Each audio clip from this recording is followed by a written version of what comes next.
ದೇವ್ರು ಬರ್ತಾ ಇರೋದು ನೋಡಿದ್ರೆ ಎದೆನೆ ಜಲ್ ಜಲ್ ಅನಿಸ್ತಾ ಇತ್ತು. ಸಿದ್ದಯ್ಯ ಸ್ವಾಮಿ ಬಂದರು ನಮ್ಮೂರಿಗೆ, ಕಂದಾಯ ಒತ್ತು ತಂದರು, ಬಾರಿ ಕಂದಾಯ ತಂದರು.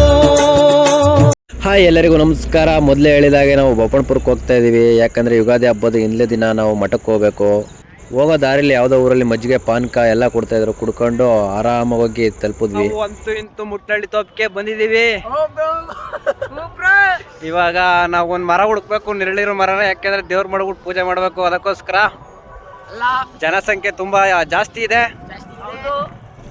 ಎಷ್ಟೇ ಬಿಸಿಲಿದ್ರು ಕೂಡ ಪರಮಾತ್ಮನ ನೋಡೋಕ್ಕೆ ಜನ ಮಾತ್ರ ಹೆಚ್ಚಿನ ಸಂಖ್ಯೆಯಲ್ಲಿ ಮಾತ್ರ ಆಗಮಿಸಿದ್ರು. ಪ್ರತಿ ವರ್ಷದಂತೆ ಈ ವರ್ಷನೂ ತುಂಬಾ ಜನ ಇದ್ದರು. ನಾವು ಹೋಗಿ ತಲುಪಿದ್ವಿ. ಒಂದು ಮರದ ಕೆಳಗಡೆ ಜಾಗನ ಹುಡ್ಕೊಂಡು ನೆರಳಲ್ಲಿ ನಮ್ಮೂರವ್ರು ಬರೋ ತನಕ ವೇಟ್ ಮಾಡಿ ಎಲ್ಲರೂ ಎಡೆ ಪ್ರಸಾದ ನಾವು ಏನೇನು ಬುತ್ತಿಲಿ ಕಟ್ಕೊಂಡು ಬಂದಿರ್ತೀವಿ ಅದನ್ನೆಲ್ಲ ದೇವ್ರ ಹತ್ರ ಎಡೆ ಹಾಕ್ಬಿಟ್ಟು ಪೂಜೆ ಮಾಡ್ತೀವಿ. ಏನಪ್ಪ ಅಂದರೆ ಇದು ಮನೇಲೇ ನಾವು ಪೂಜೆ ಮಾಡಿಬಿಟ್ಟು ಕಜ್ಜಾಯ ಮತ್ತು ಏನೇನು ಊಟ ಬೇಕು ಅದನ್ನೆಲ್ಲ ಬುತ್ತಿಲಿ ಕಟ್ಕೊಂಡು ಬಂದಿರ್ತೀವಿ. ಈ ಬುತ್ತಿ ಅಂದರೆ ಅಡಿಕೆ ಮರದಲ್ಲಿ ಬರುತ್ತಲ್ಲ ಎಲೆ, ಅದರಿಂದ ನಾವು ತಗೊಂಡು ಕಟ್ಕೊಂಡು ಬರೋದು. ನಾವು ತಂದಿರೋ ಊಟದಲ್ಲಿ ಸ್ವಲ್ಪ ಎಡೆನ ಇಕ್ಬಿಟ್ಟು ಮೊದಲು ದೇವ್ರಿಗೆ ಊರವರೆಲ್ಲ ಸೇರ್ಕೊಂಡು ಪೂಜೆ ಮಾಡಿದ್ವಿ.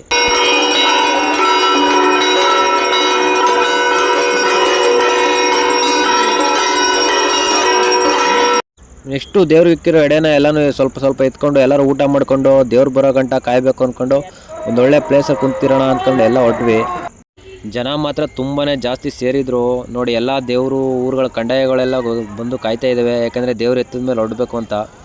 ಇಲ್ಲಿ ಆಲದ ಮರಗಳು ನೋಡ್ಬೋದು ನೀವು, ಎಷ್ಟು ಸುಂದರವಾಗಿ ಬೆಳೆದಿವೆ ಅಂದರೆ ಒತ್ತೊತ್ತಾಗಿ ಚಪ್ರ ಥರ ಇದೆ ನೋಡಿ. ತುಂಬ ಜನ ಹಾಡುಗಾರರು ಹಾಡು ಹೇಳ್ತಾಯಿದ್ರು. ಅದನ್ನು ಸ್ವಲ್ಪ ಹೊತ್ತು ಕೇಳಿಕೊಂಡು ನಾವು ಒಂದು ಜಾಗದ ಹತ್ರ ಕುಂತ್ಕೊಳ್ಳೋಣ ಅಂತ ಹೊರಟ್ವಿ. ದೇವ್ರು ಬರೋ ಗಂಟ ಕಾಯ್ಕೊಂಡು ಒಂದು ಪೆಟ್ರೋಲ್ ಬಂಕ್ ಹತ್ರ ಕುಂತಿದ್ವಿ. ಇವ್ರು ಯಾರೋ ಗೊತ್ತಿಲ್ಲ, ಪಾಪ ಡ್ರಿಂಕ್ಸ್ ಮಾಡಿಬಿಟ್ಟಿದ್ರು. ನಮಗೋಸ್ಕರ ಸಾಂಗ್ ಹೇಳ್ತೀನಿ ಅಂದ್ಬಿಟ್ಟು ಡ್ಯಾನ್ಸು ಸಾಂಗು ಎಲ್ಲನೂ ಆಡಿ ಸಂತೋಷ ಪಡಿಸ್ತಾಯಿದ್ರು.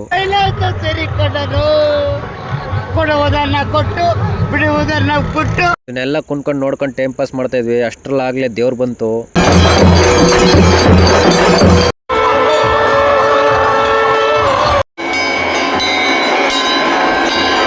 ಈ ವರ್ಷ ಮಠ ನುಗ್ಗೋದು ತುಂಬಾ ಲೇಟ್ ಆಗೋಯ್ತು. ಯಾಕಪ್ಪ ಅಂದರೆ ಅಮಾವಾಸ್ಯೆ ಮತ್ತು ಹಬ್ಬ ಒಂದೇ ದಿನ ಬಿದ್ದಿರೋದ್ರಿಂದ ಹೋಗೋದು ತುಂಬಾ ಲೇಟ್ ಆಯಿತು.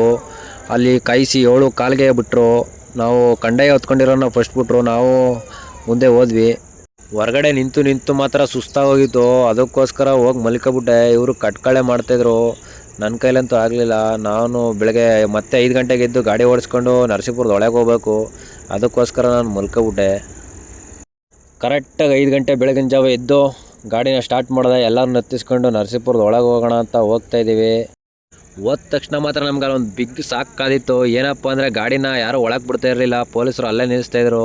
ನಾವು ನಡ್ಕೊಂಡು ಹೋಗೋಕ್ಕೆ ಬೇಜಾರಿಲ್ಲ. ಗಾಡಿನ ವರ್ಷ ನಾವು ಅಲ್ಲಿ ತೊಳ್ಕೊಂಡು ಪೂಜೆ ಮಾಡ್ತಿದ್ವಿ. ಅದು ಆಗಲಿಲ್ಲ.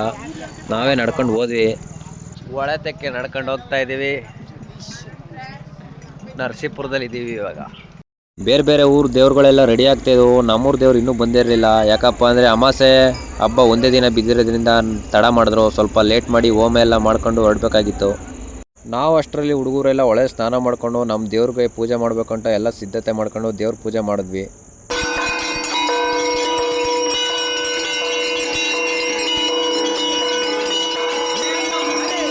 ನೋಡಿ, ಆ ಕಡೆ ದಡದಲ್ಲಿ ಗುಂಜ ನರಸಿಂಹಸ್ವಾಮಿ ದೇವಸ್ಥಾನ, ಚೌಡೇಶ್ವರಿ ದೇವಸ್ಥಾನ, ಅಗಸ್ತ್ಯೇಶ್ವರ ದೇವಸ್ಥಾನ ಎಲ್ಲ ಇದೆ. ಇಲ್ಲಿ ಎಲ್ಲ ಮುಗೀತು. ನಮ್ಮೂರು ದೇವರೆತ್ತ ಗಂಟ ಕಾಯ್ತಾಯಿದ್ವಿ. ಯಾಕಪ್ಪ ಅಂದರೆ ದೇವರೆತ್ತ ಗಂಟ ಯಾರೂ ಹೋಗೋಂಗಿಲ್ಲ.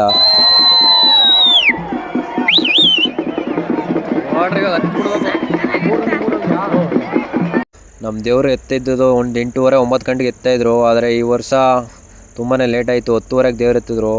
ನೋಡಿ, ಹೊಳೆನೇ ಖಾಲಿ ಆಗ್ತಾಯಿದೆ. ಯಾಕಪ್ಪ ಅಂದರೆ ಇಲ್ಲಿ ಹೊಳೆಯಲ್ಲಿ ನಮ್ಮೂರೇ ಬಸವನಹಳ್ಳಿ ಜನಗಳೇ ಮೆಜಾರಿಟಿಯಲ್ಲಿರೋದು.